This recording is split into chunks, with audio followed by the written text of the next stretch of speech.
ये दशरथ सिंह स्मारक PG college में स्वर्गीय दशरथ सिंह जी के मूर्ति अनावरण के कार्यक्रम में उपस्थित हुए हैं और सबसे पहले मैं मंचासीन व्यक्तियों का नाम लूं जो पुराने भारतीय जनता पार्टी के या दशरथ सिंह के समर्थक कार्यकर्ता जिनका अभिनंदन राम प्रताप सिंह जी के द्वारा होना है उनको और इस क्षेत्र की जनता को मैं सबसे पहले नमन करता हूं कि आप लोगों ने आकर के इस अवसर पर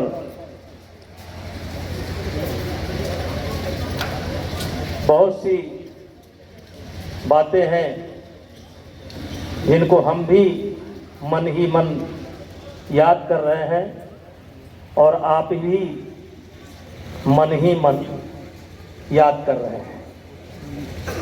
इस कार्यक्रम में भाई राम प्रताप सिंह भाइयों ये कहने में बड़ा आसान है और बड़ा आसान सा दिखता भी है, लेकिन उतना आसान था नहीं। सन 1947 में देश आजाद हुआ था और 48 में जिन्होंने राजनीति शुरू कर दी हो और वो भी ऐसे इलाके में जो हमारे गोंडा जिले का अति पिछड़ा क्षेत्र था और केवल राजनीति ही नहीं शुरू किया, सफलता भी प्राप्त किया और एक बार नहीं तीन बार सफलता प्राप्त किया। यह कहना आसान है और उतना आसान था नहीं। मुझे याद है कि सन 1989 में पहला चुनाव में भारतीय जनता पार्टी से विधान परिषद का लड़ा और उस समय जैसे राम के जीवन में विश्वामित्र की भूमिका थी, वशिष्ठ की भूमिका थी, हमारा तो ये मानना है कि राम जी के जीवन में अगर विश्वामित्र न आए होते तो शायद राम जी का इतिहास इतना अच्छा नहीं हो पाता। सन 1989 में हम लोग कुछ नहीं जानते थे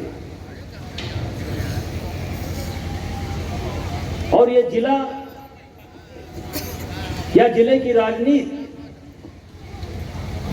कैद थी कहीं पर, यानी अपनी मर्जी से प्रमुख का चुनाव ही लड़ना गुनाह था, अपनी मर्जी से गन्ना का चुनाव भी लड़ना गुनाह था और कहीं ना कहीं शासन और प्रशासन की दखलंदाजी होती थी। 89 के पहले 87 में मैं एक चुनाव लड़ा। मैं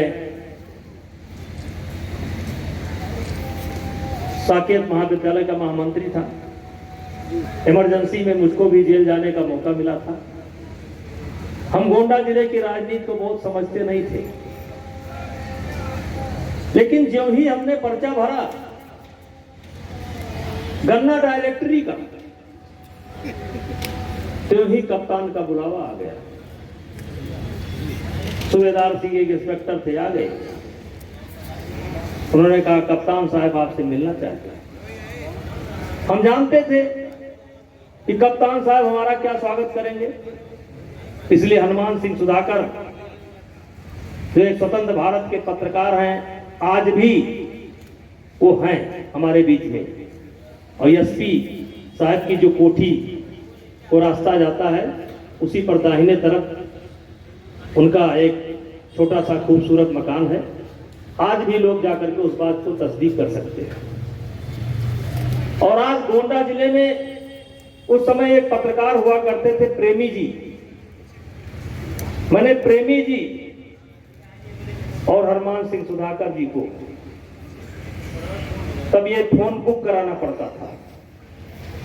फोन बुक करा करके मैंने कहा कप्तान साहब ने बुलाया है, जरा बैठे रहिएगा, मुझे कुछ गड़बड़ लगता है। और जो मैं पहुंचा, कुर्सी पर बैठा, कप्तान ने मुझको कहा किससे पूछ करके कुर्सी पर बैठे। हम भी जो जवाब दे सकते थे जवाब दिए, और नौबत यहां तक आ गई कि गाली गलौज पर मामला शुरू हो गया। मुझसे कहा गया कि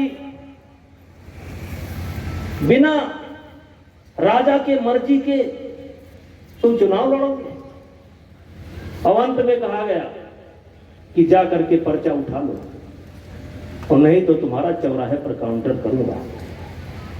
हमने कहा तुम बाद में करोगे, मैं अभी करूंगा।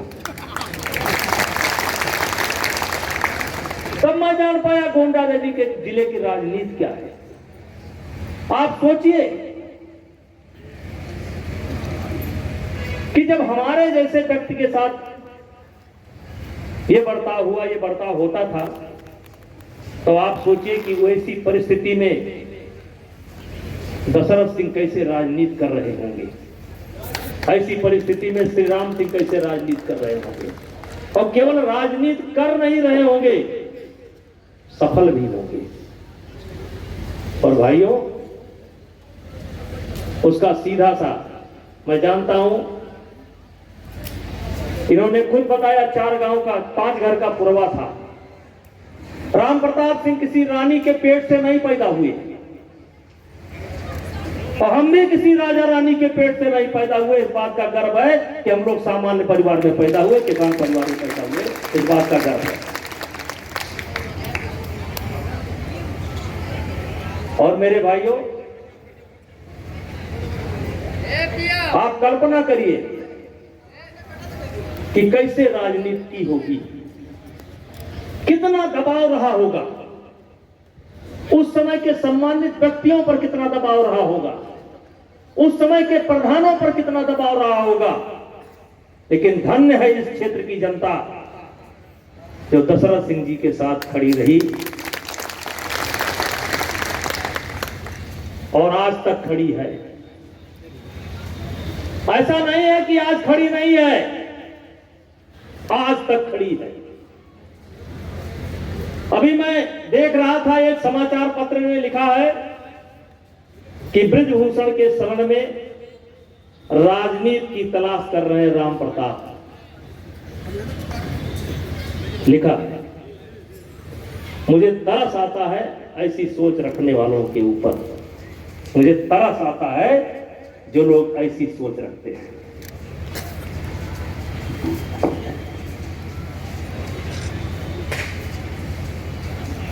आज किसी ने कहा है कि संसार में किसका समय है एक सा रहता सदा। संसार में किसका समय है एक सा रहता सदा, है निस दिवासी घूमती सर्वत्र विपदा संपदा। जो आज एक अनाथ है कल नरनाथ वो बनता वही, जो आज उत्सव मग्न है कल शोक से रोता वही।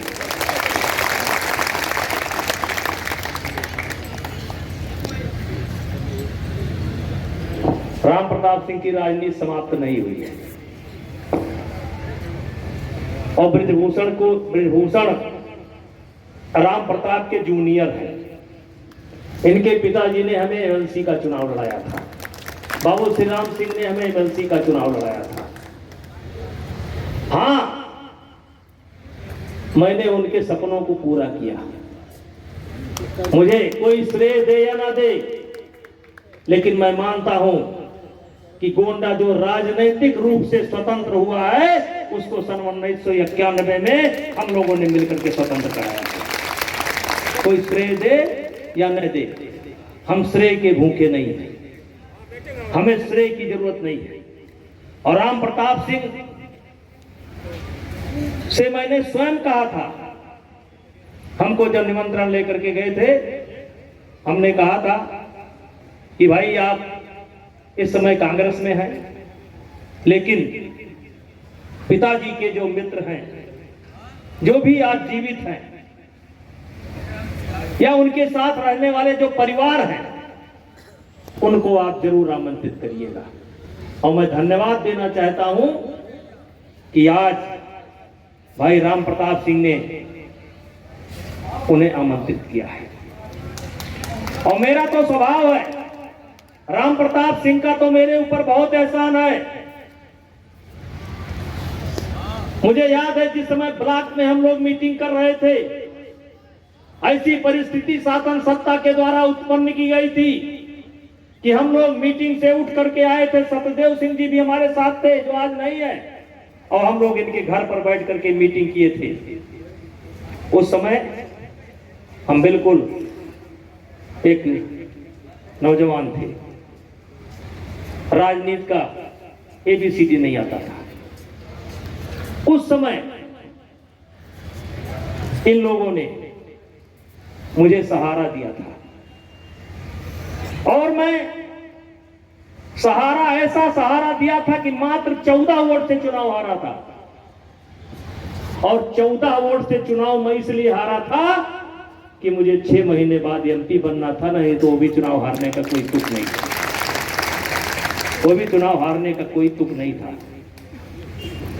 मैं तो जनपद के पूरे गोंडा बलरामपुर में आज भी जो हमारे पुराने लोग हैं, किसी भी रूप में हमारी मदद किए हैं, उनके यहां जब कोई दुख का या सुख का अवसर आता है तो मेरी कोशिश होती है कि मैं वहां पर पहुंचूं।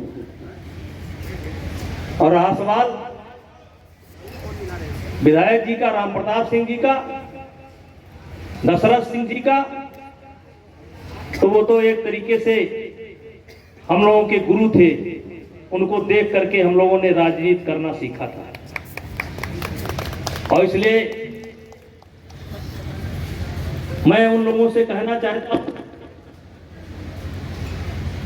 जो लोग ये समझ करके चलते हैं कि मैं 300-400 वर्ष जिंदा रहूंगा, 1,000 वर्ष पद पर रहूंगा, किसी को चैन से जीने नहीं दूंगा, जीऊंगा तो खुद जीऊंगा, बाकी सबको दुखी रखूंगा, उनको इतिहास जरा पढ़ना चाहिए। बलि विक्रम बेण दधीच गई।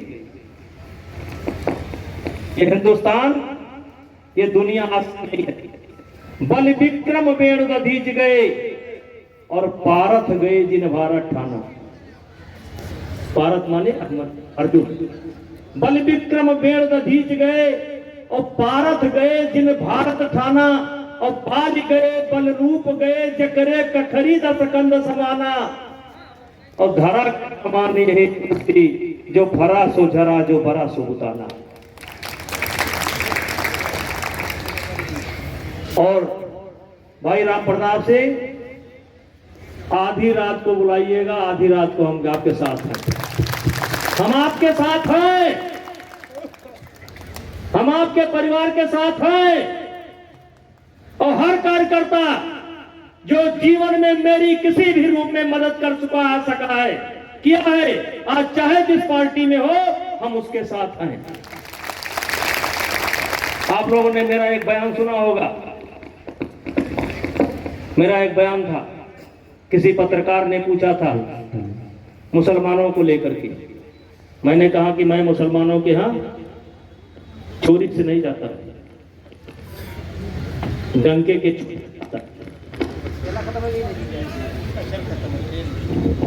हमने बोला था कि मैं मुसलमानों के यहां चोरी से नहीं जाता हूं, डंके की चोट पड़ जाता हूं और सबको दिखा करके जाता हूं।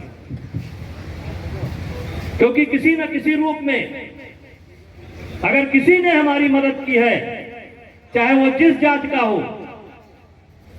ये जात कहां से बनी है भाई? ये जात कब बनी है?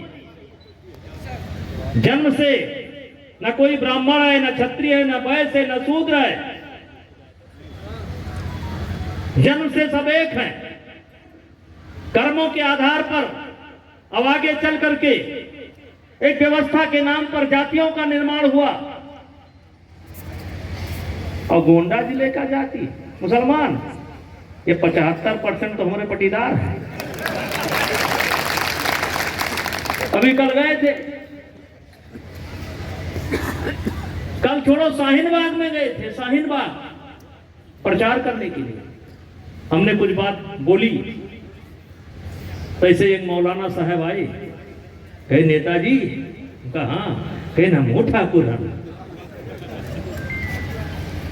इसमें ज्यादातर लोग जो बैठे हैं और बड़ा लंबा इतिहास हो जाएगा, लेकिन भाइयों हम भाई राम प्रताप सिंह के साथ हैं, और जिसको देखना हो समय आने पर देख लेना। और राम प्रताप सिंह की राजनीति इस क्षेत्र की जनता की बदौलत है। अचानक इनका टिकट कटा था, अचानक, और 10 दिन के अंदर ये कांग्रेस पार्टी से लड़ी, और पूरे प्रदेश में कांग्रेस ने अगर सबसे अधिक कोई वोट पाया था तो राम प्रताप सिंह पाए थे, 35,000। अरे राम प्रताप सिंह को और ब्रिजभूषण सिंह को अगर आजमाना हो तो जरा रथ से नीचे उतर करके आओ, तब पता चलेगा। और इन्हीं शब्दों के साथ पुनः मैं आप सभी लोगों को, भाई राम प्रताप सिंह को, उनके परिवार को, उनके कार्यकर्ताओं को अपनी तरफ से धन्यवाद देता हूं। आज सन 1948 से जो जनसंघ के कार्यकर्ता के रूप में अटल जी के साथ राजनीति की शुरुआत किए, और महिला विधायक सन 1969 में बनी, और 3 बार लगातार 74 में 69 में फिर से कर लो 1200 वोट से 69 में गए थे, और 3 बार विधायक रहे। उनके पुत्र जो 4 बार भारतीय जनता पार्टी से विधायक रहे, उन्होंने ही अपने पिताजी के प्रतिमा का अनावरण कार्यक्रम रखा था। उसी कार्यक्रम में आज हम लोग शामिल हुए। सांसद जी, जिस तरीके से दिल्ली में आम आदमी पार्टी की हार है, अरविंद केजरीवाल ने आज पंजाब के विधायकों से मीटिंग की, अपने विधायकों से मीटिंग में सिसोदिया ने कहा कि खुलेआम शराब बटा, पैसा बटा, उसके बाद भी हम लोग चुनाव जीते, पूरे देश में हमारे विधायक जाएंगे और सेवा करेंगे। उनकी सेवा समाप्त है। वो 10 साल तक इतना बढ़िया शानदार सेवा किया, 10 साल तक उन्होंने इतनी दिल्ली की सेवा किया, विशेष करके कोरोना काल में किया, बहुत अच्छी सेवा किया। कोरोना काल में उनके गुंडों ने पूरे देश के इज्जतदार लोगों के गाड़ियों से वसूली का काम किया, अच्छी सेवा की। शराब एक के साथ एक फ्री बंटवाया, बड़ी अच्छी सेवा की। पूरी दिल्ली को बर्बाद कर दिया, नाले सड़कों पर कभी ध्यान नहीं गया, तो इसलिए दिल्ली की जनता ने उन्हें अब सेवा मुक्त कर दिया है। और मैं आज इस पवित्र भूमि से, वैसे मैं भविष्य की घोषणा नहीं करता हूँ, लेकिन आज कर रहा हूँ, अब उनको हल्दी कभी नहीं लगेगी। तो सांसद जी, आपकी पार्टी के एक नेता हैं सिरसा, उन्होंने दावा किया कि वो पंजाब में मुख्यमंत्री बनने के लिए आपके विधायकों को बुलाए थे पंजाब से, उनको भगवत मान को हटा रहे हैं। देखिए, उनकी बात है, उधर में मेरा ध्यान नहीं है, और उस पर मैं कुछ बोल भी नहीं सकता हूँ, लेकिन पंजाब की सरकार गिर सकती है। तो नेताजी, जिस तरीके से शीर्ष विधायक बना था दिल्ली में, उससे कौन रहेगा? अब सरकार को निर्णय लेना है, नेताजी सरकार को निर्णय लेना है।